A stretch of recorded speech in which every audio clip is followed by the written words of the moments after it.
روز جهانی مادر، وضعیت مادران افغان در زیر فشار فقر و محدودیت ها.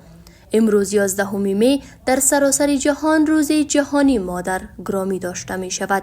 اما در افغانستان این روز بیشتر به عنوان نماد از احترام به مادران و نقش مهم آنها در خانواده ها و جامعه شناخته می شود.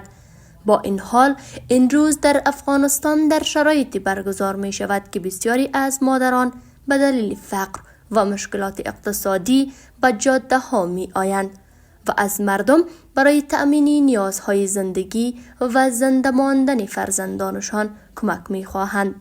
در جامعه سنتی و فرهنگی افغانستان بسیاری از مادران مشغول به کارهای سخت و طاقت فرسا هستند.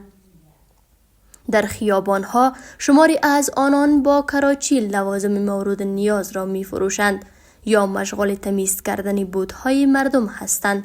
بسیاری از زنان در خانه‌های دیگران به عنوان خدمتکار کار می کنند.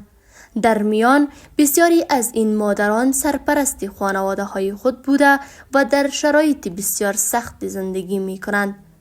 پس از تسلط طالبان بر افغانستان، محدودیت‌های بسیاری برای زنان و دختران به ویژه در زمینه‌های آموزشی و شغلی ایجاد شده است.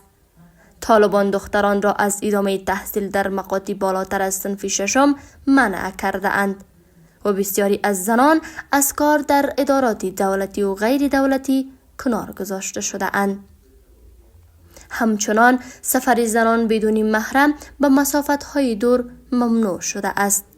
با این حال طالبان ادعا می کنند که حقوق زنان و دختران در افغانستان محفوظ است.